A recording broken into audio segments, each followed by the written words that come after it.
Talladega Super Speedway in Alabama. FX welcomes you to Happy Hour, the final practice session before Sunday's Cup race. And a little bonus here, we're also going to count you down to today's Aaron's 312 Busch race. It's over on Fox. That starts in about an hour. Cars can go more than 3 wide here, up to 4 or 5 side by side and over 190 miles per hour at Talladega. But when things go wrong, they can really go wrong, and we'll try to make it right as we welcome you to the Hollywood Hotel. We're trackside as we go to where the races and the practices are. And on Sunday, for the 3rd time in his career at Talladega, Jeremy Mayfield will be on the pole. A 3-time Talladega race winner, Dale Earnhardt Jr., lurking just 1 row back, trying to be the first to win 4 in a row here at Talladega. Hi for all of us here. Chris Myers, welcome to our show on FX. And again, because of the weather in the Birmingham area, they've moved up the start of the Busch race a few moments over on Fox. So in addition to covering this Winston Cup final practice, we'll also preview the Aaron's 312 Busch Series race, take you right up to the start of that race, which again you'll see on Fox. Now back to Winston Cup here, just a week after Joe Gibbs' 20 car driven by Tony Stewart was impounded by NASCAR. Another rule infraction has cost the driver a major opportunity, and this one even more costly. Yesterday, David Green's car failed the post-qualifying inspection, and as a result, his time was disallowed. Green, a Busch Series driver, had qualified in 6th place for Sunday's Aaron's 499 Winston Cup race. Because his car failed inspection, he is no longer in the race, so Mike Wallace, who didn't make the field, is now back in for the race. For more, the latest on this developing story, here's Jeannie Zalasko. Well, Chris, simply put, they determined that Green's rear deck lid was just too low when it went through inspection after qualifying. And because he didn't have the owner's points to fall back on once they disallowed his time, he will not be a part of Sunday's race, as you did mention. I talked to a motorman at Hendricks. He basically told me they will focus on the springs. Obviously, the car went through tech so it could go out there and qualify, but something must have happened during the qualifying lap. Same springs on that car that you'll find on the 24 and the 48 car. Quite possibly, they feel like everyone else out here at the track. They take the springs and they push it to the limit to where it is just illegal, and sometimes just a little bit too much stress, and something can go really wrong, and that is what happened with this car. Jeff? Well, thanks, Jeannie. With NASCAR, they require all the competitors when they come through an inspection area to maintain a 51-inch roof height as well as a quarter panel height. You have to be 36 inches on the right side from the ground up or 35 on the left. Now, when David Green got through qualifying, NASCAR allows you to be a 1/4 inch low just in case the car settles. In his case, he exceeded that 1/4 inch of tolerance. For that reason, he will not be in the race. Chris? Thanks, Jeff. He'll valet the cutaway car down at the Hollywood Hotel. And Darrell Waltrip, of course, with us here, sitting in. Also the Grand Marshal, and you'll give the command for the 312. I'm going to start the engine for the race today. All right, but first a thought on David Green and our imagination. Was NASCAR really cracking down on rules even more so? Well, first of all, their job is to keep it equal for everybody. You know, treat everybody the same. And of course, when you go through inspection, one of the problems you have, you want to get that rear of the car as low as you possibly can. Gets that spoiler down out of the air. It's going to make the car run faster. The confusing thing to me is they check those springs and they give you the rear shocks. NASCAR does. Right. You put the springs in, the shocks on in the inspection station. You would assume that once you go through there and the car is legal as it leaves that room, You'd be that okay. the car would be okay. But they give you a 1/4 inch, and it's like speeding.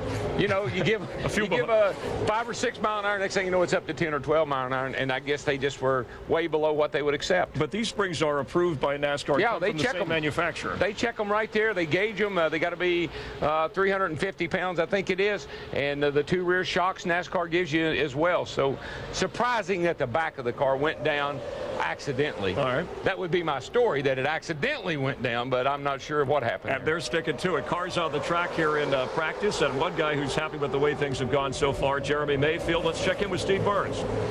Yeah, indeed, Chris, but this season has been a frustrating, disappointing year for Jeremy Mayfield and this Ray Evernham-owned team. They have but 1 top 10 finish, 1 top 10 start. They're 29th in points. They will start from the pole. Now they're in practice. They have to get good for every lap, Matt Yoakum. Well, Steve, in Daytona, Jeff Gordon could only muster up enough time on pole day to land in the high 20s. So his team, led by Dean Ellis and Steve Berg in the aero department at Hendrick, went back to work and the wind tunnel. Made several trips to the wind tunnel, massaging the Hendrick cars, but especially Jeff Gordon's, and it paid off on pole day here in Talladega, landing in the 4th fastest speed, the 4th spot on the grid. Now during this session, keep in mind, Gordon traditionally does not run a lot of laps in happy hour at the plate tracks. In the last 2 45-minute sessions in Daytona ran 12 laps each. They're sticking to that game plan here today. Mike?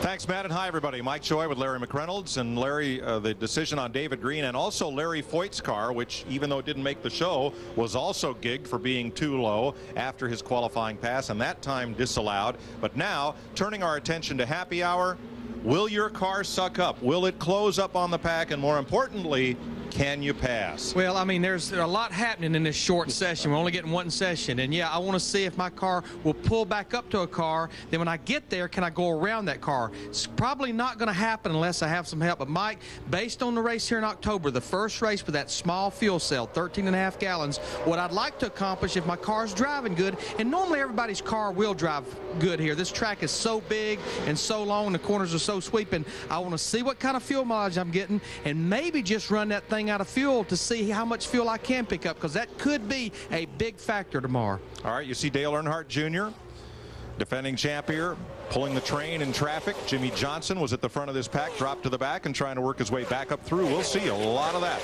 in this next hour. Chris Myers. Thanks, Mike and Larry. And a full weekend of racing continuing starting tomorrow with NASCAR this morning. That's by Smirnoff Ice Triple Black, presented by them on Fox Sports Net. Then the 1 hour pre-race show, noon Eastern, leading into Winston Cup racing with the Aaron's 499 on Fox. And that pre-race show will take a look, a behind-the-scenes look at Earnhardt Jr. and also Larry Mack sings Sweet Home Alabama. It's a happy hour combo play. Busch Series preview and final practice for Winston Cup.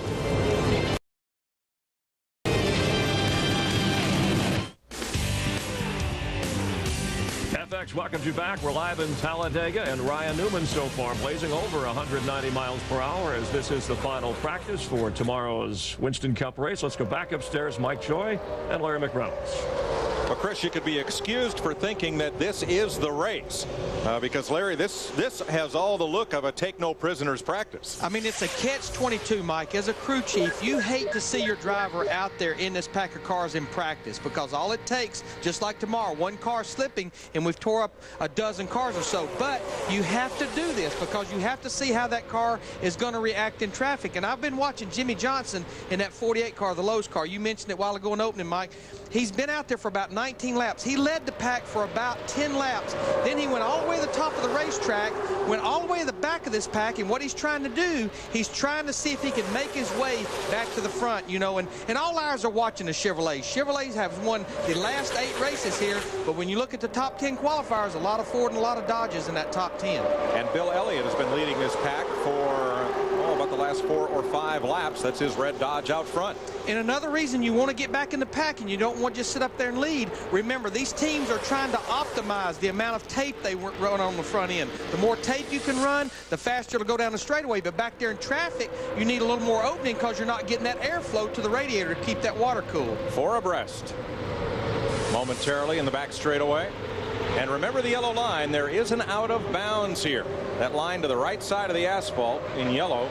If you cross down there without being forced down there, you will get a visit at least to pit road. Yeah, what I was told actually this morning by John Darby is trying to just make sure we, as the broadcasters, understand that yellow line is if you go below there and you advance your position and you don't give it back, then they're going to bring you to pit road.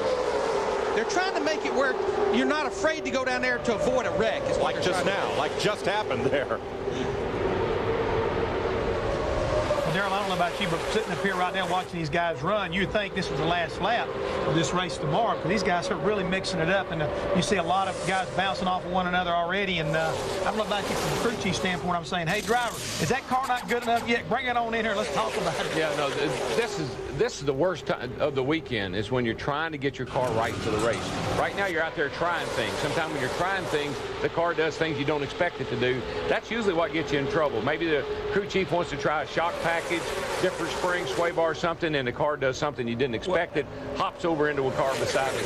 There's a lot of turbulence, incredible amounts of turbulence around these cars. You said when they started, Darrell, that, hey, we might, if they get through this without an accident, we'll be fortunate. NASCAR has already told the drivers, hey, settle down. Well, they do, and they'll throw a red flag here in a minute for debris to separate these guys, because they don't want all these cars out there running together like that. They, you know, the worst thing that happen is tear them all up out here in practice. And this is only half the field that we'll have in one big pack tomorrow. Yeah, I mean, 43 cars tomorrow. NASCAR tries to keep it to where there's only about 20 to 25 cars at a time out there, just trying to keep the size of the pack down just a little bit. I'm And when you go out to practice, Chris, I mean, it's a situation like Larry was talking about. You have got to put yourself in some of these precarious situations because you're going to be that way all day for 500 miles tomorrow. Ooh, Jimmy Spencer may have just scraped the wall. He went way, way high. They went 4 wide, and now he's going to drop down to the pits. And that's what happens. You get up a little high. Maybe somebody in front of you moves around a little bit. You get a little different air across the front of the car and bam. And wasn't it at the Busch race when Jimmy Spencer a few years ago with Mike McLaughlin started the I Never Forget? Oh, yeah. And of course, that was Mike just protecting the bottom. I mean, he got down against the yellow line, and he wouldn't give it up, and Jimmy couldn't get around him. Back to this, though, in terms of drafting, are you testing, looking for drafting partners? How do you find those partners? Listen, when the green flag drops, this is like it's not like a play where you know what every line's going to be. You improvise, and you have to improvise all the time that you're out there. Every lap, you got to make a decision about going with somebody different, going in a different lane. Where do I go next? You go by what happens in front of you. If a hole opens up, you take it. Just watching little Earnhardt right there in the Budweiser car number 8 right there behind Mike Wallace, who's now back in the field because of what happened to David Green. It looks like those two guys are kind of hooked up. They were in the middle of the pack. Then all of a sudden, Mike dropped to the bottom. Little Lee came to the inside with him, and they seem like maybe they're trying to work together during this practice session to see if they can work their way back to the front. Now, Little Lee starts to work his way back into the middle of the pack. Would you think, too, that a teammate or certainly the same model type car make is something you'd want to work with? Well, at Daytona, we were calling the 8 and the 15 the 23 car. That tells you how people like to come together if they can. All right. Let's check in with Matt Yoka. Matt? Well, Chris, later on today, Joe Nemechek will start from the pole in the Busch Series race, but he will roll off 29th. On Sunday, Joe, car up on jack stands. Are they making a gear change? Yeah, we're going to try turning a little less RPM to see if it'll make it suck up just a little bit better. Kind of a disappointing qualifying run yesterday. We thought we were going to have something for them, and I guess when you go through the room of doom over there, it equalizes everybody, and we just got off on something a little bit, but the car's driving good in the draft. You know, everybody's running really, really close. Should be a good race. Now let's talk Busch Series racing. I mean, a lot of motivation, a lot of momentum for your Busch team starting on the pole. Starting on the pole with their Cellular One Chevy Nortel Networks car. It's been good since it's been off the truck. Same car was on the pole in Daytona. I didn't get to drive it down there. I was sick, so we had Jeff Green substitute for me, but it's good. I was really happy with it. Happy hour yesterday. Should be a good race with Dale Jr. Mike? Joe Nemechek 1 week ago went to victory lane in the NASCAR Busch Series at Texas Motor Speedway, finished under caution. Nemechek took the American flag for a spin. However, post-race inspection found that the right front spring on Nemechek's car did not meet, left front spring did not meet the rules. Yeah, I mean, NASCAR has a rule. They don't mandate the rate of the front springs, but they have a lot of dimensions they go by, and they say that the spacing between the coils has to be even numbers, even spacing between there. The left front did not meet that, so Eric Phillips, his crew chief on his Busch car, received a 2-race suspension and a $5,000 fine, and Andrea Nemechek, Joe's wife, the owner's not going to be happy because she was also fined $25,000. Now, I will say, I think with confidence, that's not why Joe Nemechek won that race, but a rule is a rule. The Busch race coming up next on Fox. Ryan Newman, Rocket Man, fastest in Winston Cup practice so far at Talladega.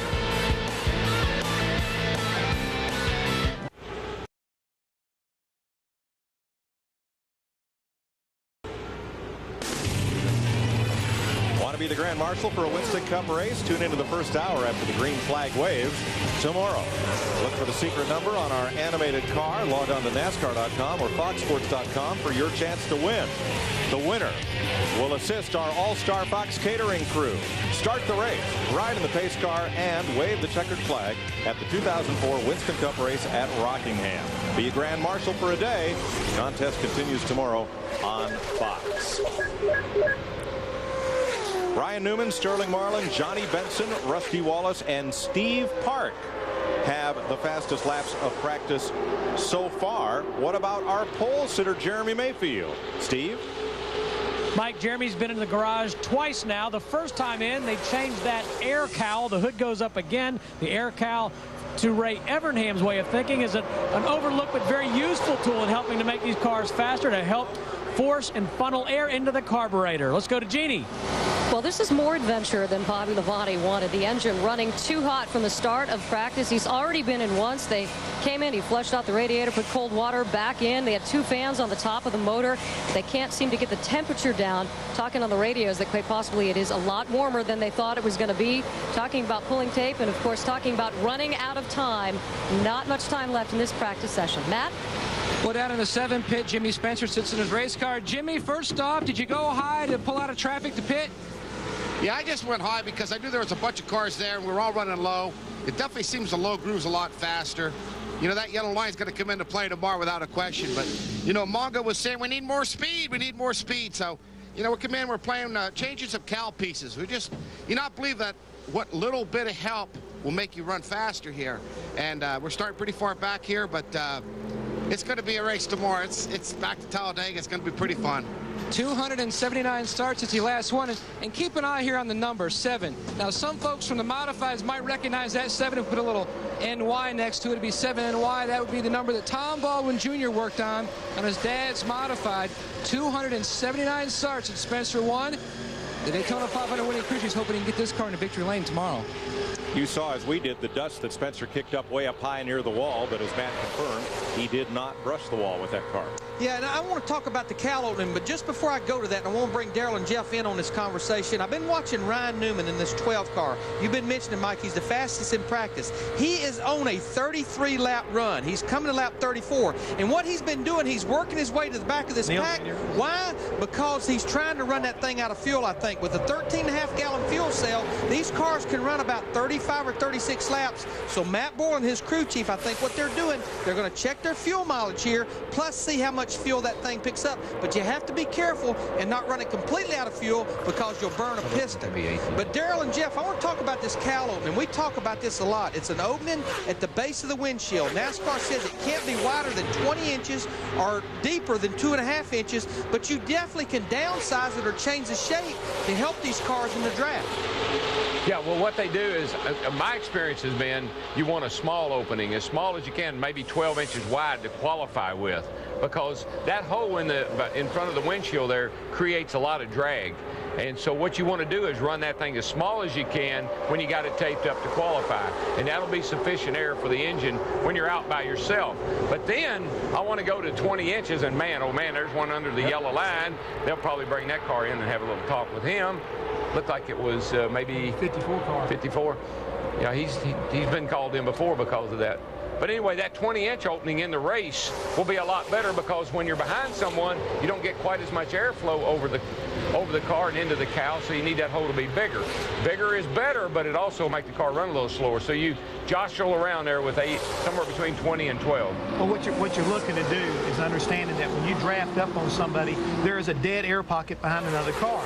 So that's the reason why you have to play around and try to figure out how you can get fresh and cooler air into your cowl box so that you can have an opportunity to be able to make your car run. I believe we're under caution right now. They say the 30 car may have had a problem or dropped something or belt or something off his car, so they got the red flag out. I think there's also a time. I think maybe a timeout too. Cool, right. Bring some of these guys into a timeout here. Yeah. By the way, Ryan Newman, who you saw running well, he's going to join us here in the Hollywood Hotel at the top of the hour on Fox to kind of analyze the Busch race. There's Saran, last week's winner in Texas, and of course Larry started the conversation about that. Jeff, you were saying though the way these guys were going, if you were the crew chief and Darrell was out there, you saw the cars moving around, you'd say, hey, you might need to come in a little bit here. Oh no, discretion is the better part of valor. But in Darrell's case, he would recognize it a whole lot sooner than I have. Yeah, and he understands you got to come in every now and then to protect yourself. He'd be saying, "What's wrong?" I'd say, "Nothing. I'm coming in."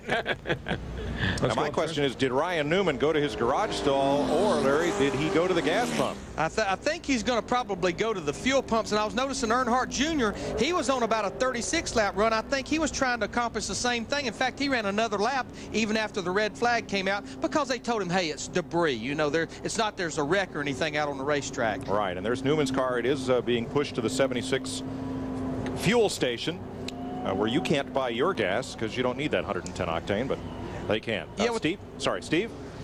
Hey, thanks, Mike. With Steve Park, who will start 12th tomorrow. Right now, you're 5th up on the speed charts. What are you guys working on? Just working on getting a car, a pencil car to just pull up in the draft. I mean, right now it's like, you know, you can suck up, but once you get there within a car length, it's like you hit a brick wall. You know, you just can't complete a pass. So we're changing gears and changing springs and trying to find what we need to get the pencil car to not only suck up good, but be able to pass too. Steve, DEI cars have won 7 of the last 9 restrictor plate races with, you know, your teammates Dale Earnhardt Jr. and Michael Waltrip.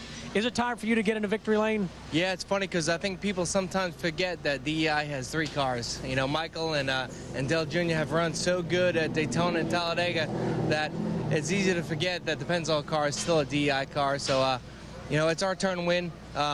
Without a doubt. I mean, we have the ingredients to win.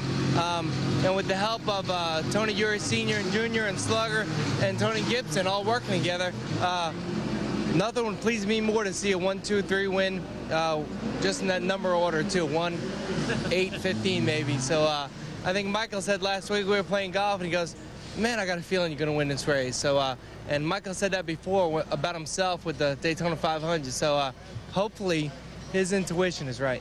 We'll let you get back to work. Thank you. All right, thanks. Steve Park was the fastest qualified of the 3 DEI cars for Sunday's race. He'll run off 12th, 13th, and 16th. But Dale Jr. said after qualifying, that doesn't matter. After 3 laps, we'll be in front.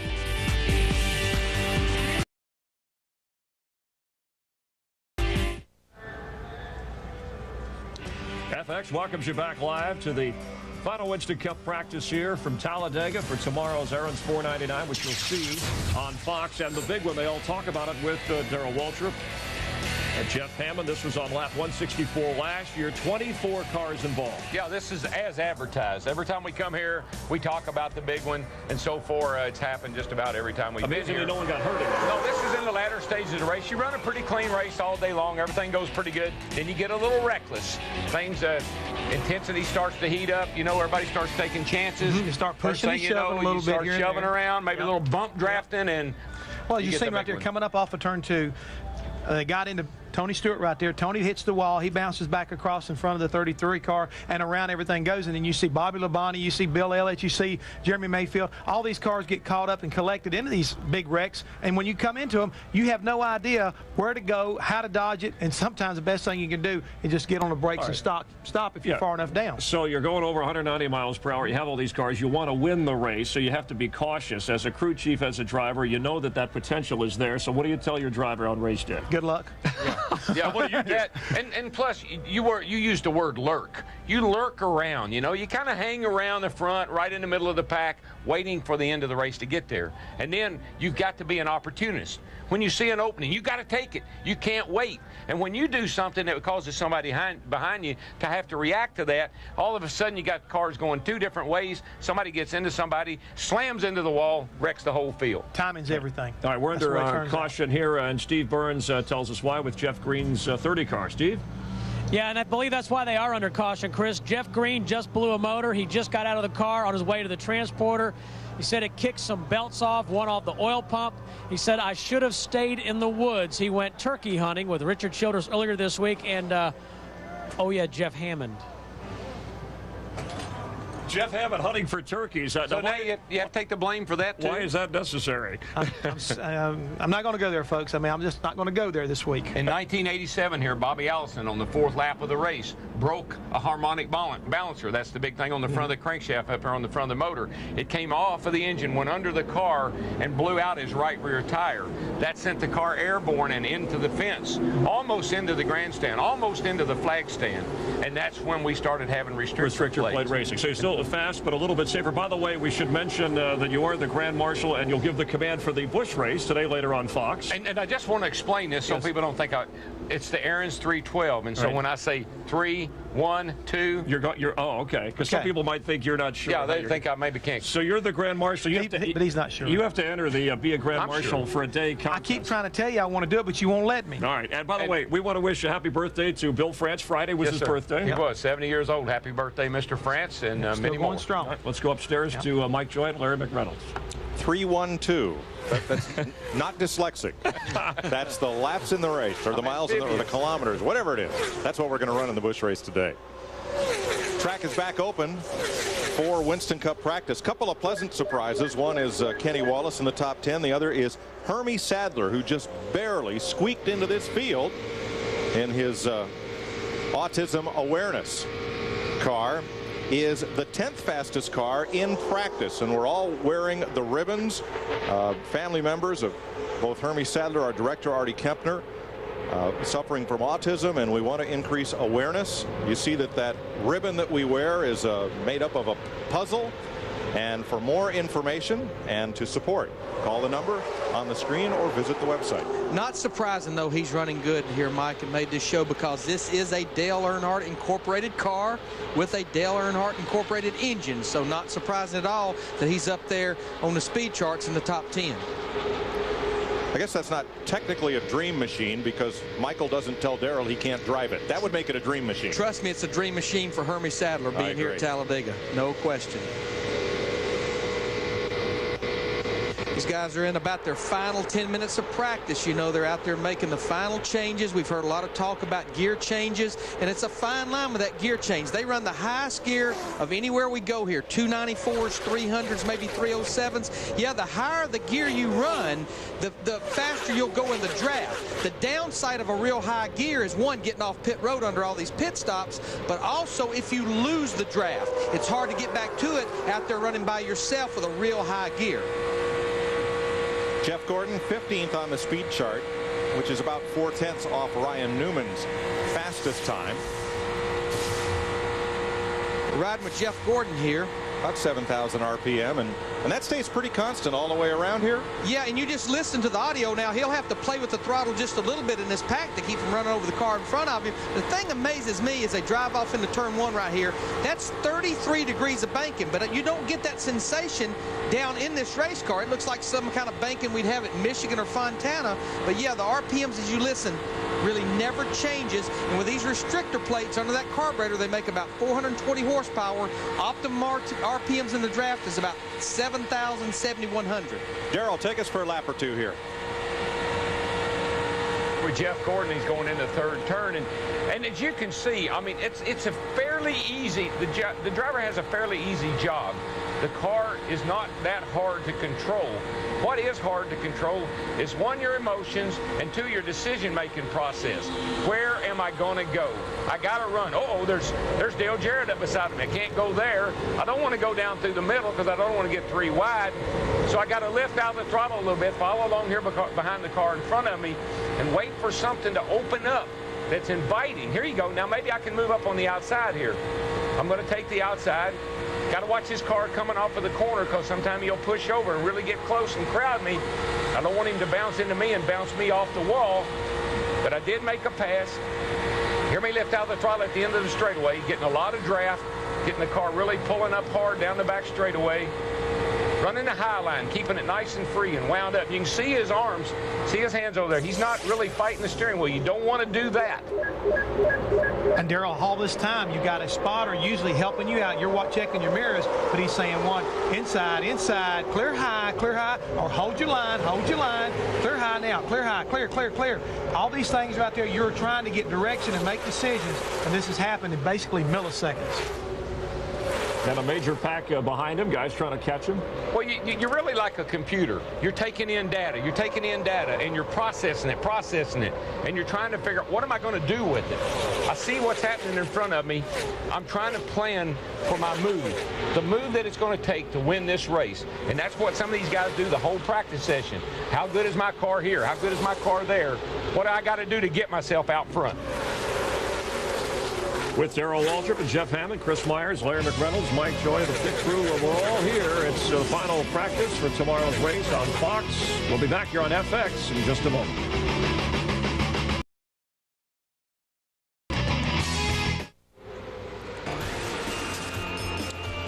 Remember John Corbett from My Fat Greek Wedding? He's got a new show, and it's on FX, only on FX. He's Lucky, a retired gambler drawn back into the game, and the odds just keep getting odder. Lucky, a new original series, premieres Tuesday night at 10, only on FX. Well, you want surprises? When we went to break, there were 6 Dodges at the top of the speed chart. That's all changed. Tony Raines and Todd Bodine Case Winston Cup practice. And I think how that happened, and again, you know, everybody wants to be fastest. That's what racing's all about, whether it's practice, qualifying, or in the race itself. But what happens here, the way the draft works, and I think I was watching this, they got lined up in a single file, about 5 or 6 cars, catching another pack. And when you do that, it really sends the RPMs up, which is going to send the miles per hour up, and that's how Tony Raines and Todd Bodine. There you see Tony Raines in the 74 car, still needing a sponsor on that car, but that's how they run the speed up that quick. Jeannie? Well, on the subject of RPMs, Jimmie Johnson just said the motor is running strong and good, but I feel like I'm at the top of the RPM range. Maybe we should try a gear change. So that's what they did just a little bit ago, and they're noticing some change out there on the track as well. A lot of conversation about the radiator and the talk that they want to change it after practice as long as they can get the okay from NASCAR. Nothing wrong with it. They just say it's a little old, and noticing all the temperature differentials this weekend, they want to play it safe. I wonder if a little old is code.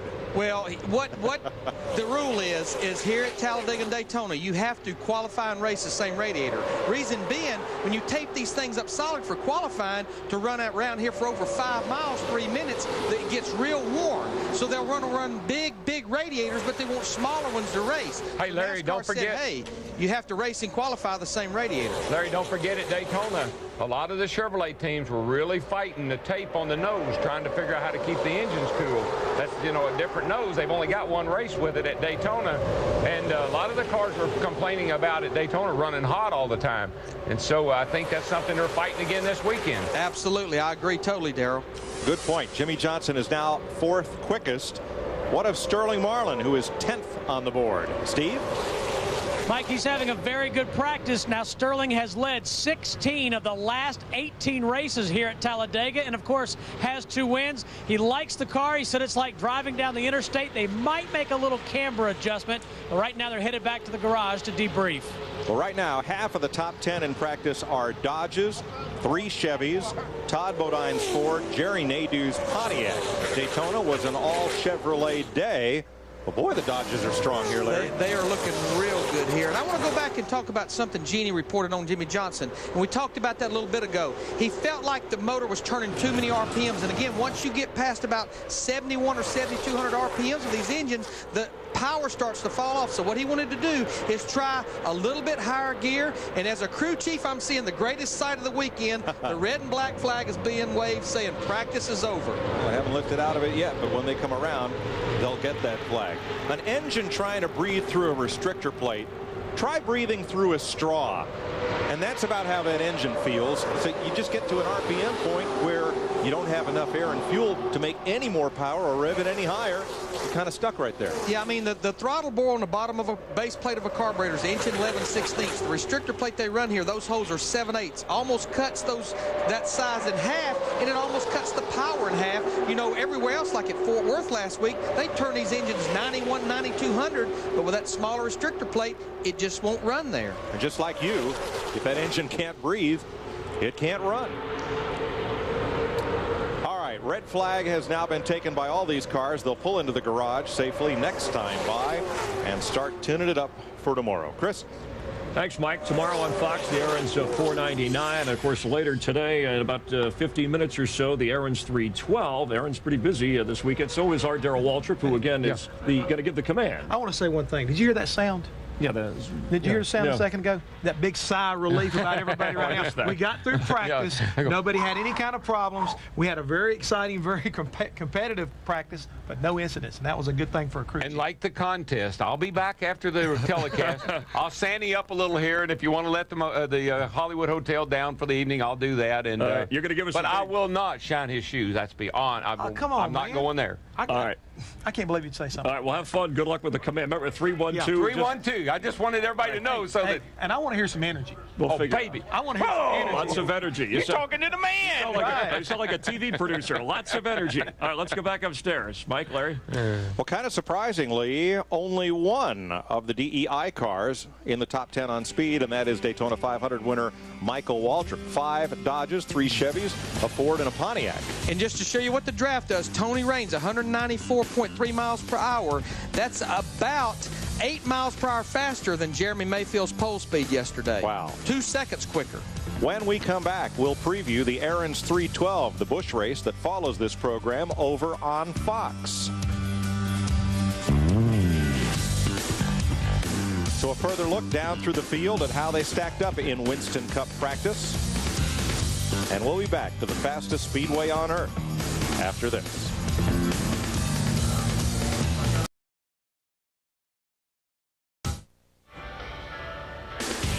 FX welcomes you back live to Talladega Super Speedway here, just a stone's throw from Birmingham, Alabama. The fans anxious as the weather has cleared. It's a sunny, warm day. And we're glad to have you with us. Along with Jeff Hammond, I'm Chris Myers. At the top of the hour over on Fox, the Busch Series race will take place, and Jason Keller, the defending champ. And I think people always talk about the big one, whether it's a Busch race or a Cup race, Jeff. So let's take a look back, and you take us through last year's big one. It happened on lap 15 at the Aaron's 312. 16 drivers failed to finish, and in this, there were 27 cars involved. Yeah, we see right there Scott Riggs in the yellow 10 car right there. He got hit from the back end behind Shane Mill in the 47 car, and it triggered this, the big one, as they say. We see Johnny Sauter right there. He got upside down. Took a wild ride. But again, while we see that NASCAR's rules come through, because he was able to walk away, a ton of cars right there. Greg Biffle, you see Dale Earnhardt, Kerry Earnhardt, as well as the 21 car, Randy LaJoie. There was a lot of guys. As you said, when it was all said and done, over half the field was torn up. And amazing, no seriously injured. No one was seriously injured. 22 drivers failed to finish the race. That was the most DNFs in a race last year. Now, as far as the race coming up on Fox, and all the Busch races this year have been won by Winston Cup regular drivers. Let's check in on one who's hoping to avoid the big one. Yep. And he's with our Matt Yoakum. Matt? And that's Dale Earnhardt Jr. And when he came here running Busch Series cars, he felt like at Daytona and Talladega, he didn't have enough patience. Well, he certainly has that now. In fact, with his young rookie crew chief, Kevin Bono Mannion, 3 starts this Chance 2 team, a first, and a fourth, hoping for a win here at Talladega. He rose off from the 3rd position. The car was very good in the final practice session. Bono told me he really wishes they had a tweener, a gear that they could run that was between the gear they're going to run and one that they ran in practice. They're going to go with the passing gear for today, just in case they get caught back in traffic. The gear they wanted to run just would not cut them through traffic like they felt like they would need. Chris? All right, thanks, Matt. And, of course, if you saw the Busch race last Saturday on Fox, we were in Texas, quite a bit of controversy involving 19-year-old Brian Vickers, a guy who was on his way to his first Busch Series race when there was a controversy about 22 laps to go. Yes, we're looking right there, the 5-car Brian Vickers and the 19-car. What happened was he spun his rear tires, the 19 did, and Brian, who was the leader at the time, had started by him. And what happened was NASCAR said he attempted to pass before the start-finish line, and therefore he broke a rule, and NASCAR penalized him for it. And you see Mike Helton, he's the president of NASCAR, talking to young Brian Vickers, trying to explain to him why this happened and everything. And hopefully Steve Burns has got more for us. Yeah, we do, Jeff Hammond. Brian Vickers led 87 laps. Brian, you appeared to be on your way to your first ever win. You had to be disappointed, but I've heard you had a lot of encouragement this week. Even Dale Earnhardt Jr. got your cell phone number and called you. What did he say to you? He said several things. He said he was proud of me and the whole team. He said he'd draft with me any day. That means a lot coming from him at these tracks, and I respect him. And of course, I had the support of my teammates and pretty much all the other drivers. And, hey, we should have won the race. We didn't. We're going to put it behind us. We're going to use it as fuel for our fire. We'll take this GMAC Chevy to the front today, and from here the rest of the year, we're just going to do our best. The good news is now you know you can win. Exactly. Let's go to Jeannie Zalasko. Well, Joe Nemechek gets his first pole of 2003. No surprise it happens at Talladega because, sir, I cannot open the record book here without seeing your name. How have you mastered this place? Oh, I got a great crew. These guys have worked really hard on their Speedway program. And, Brian Patty, Eric Phillips, there's been a lot of work in a lot of years. We've got a lot of miles here, and we've been fortunate to win some. We gave a couple away here, really close ones, but got a great Cellular One Chevy today. This thing is good. My crew is pumped up. They're ready to give me some good pit stops, and it's what it's going to take to stay in the front. And last stat he wants to update. He was the last guy to win from the pole in April of '98. He'll try to update that one today. Guys? Thanks, Jeannie. I think one thing from last week, Brian Vickers, his composure really impressed me in the interview after the race. This is a young fellow who's got a bright future. And last year, we saw the big one, and the unexpected beneficiary of that was a fellow who intended to run to the first fuel stop and pull in a backup car, Tim Fedowa. ran the whole day, finished third place. And the car wasn't really prepared to run that full race. In fact, there wasn't a lot of insulation, and his feet was completely burned up. But just to put a period also on Brian Vickers, his crew chief, Lance McGrew, class act in his interviews. I'd still be down there snorting and stomping probably. I'd be right there with you. But pretty good move by Brian Vickers to hold his composure and come here with a smiling face and ready to go. I can't wait for him to get his first win. Chris? Thanks, Mike. And I think a lot of America, Jeff, was rooting for him. And as he said, he got the call, handled it. He was practically in tears when we last saw him. It was nice to see him smiling with Steve Burns today. And I think most people in NASCAR, other drivers, said, hey, you know, NASCAR this week with the Winston Cup issue with Jeff Gordon and Matt Kenseth, they said, hey, we made a mistake with something. I think many felt that they would do that in this case for the good of Brian Vickers. Well, I'm sure that's a lot of people may have thought that. But, again, it's a ball and strike call. It could have been taken either way. Unfortunately, he got the raw end of the deal. But, hey, that was last week, and they're looking ahead right now. He's thinking about today and to today only. If he goes out and wins this race, hey, last week will be forgotten really quick. And he may have gotten more attention around the country. A 19-year-old ready to race some of the guys like this, some of the veterans of the Busch Series that we get to see week in and week out. Coming up here on FX, the movie Firestorm. Stick around for that. But if you're interested in the Busch Series race that will star Dale Earnhardt Jr., among others, 7 Winston Cup regulars in that Busch Series race, the Aaron's 312, switch over to Fox and live action from the Talladega Superspeedway. For all of us here, we'll see you on Fox. Thanks for being a part of NASCAR on the Fox family of racing.